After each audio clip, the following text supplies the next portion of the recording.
Hi guys, today I'm going to show you a step-by-step guide on how to create a Trust Wallet account. So first things first, we have to open the Trust Wallet app. So on the main screen, tap Create New Wallet. This is the option for new users starting from scratch.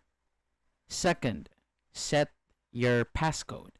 You'll be asked to create a 6-digit passcode, so choose something secure and memorable.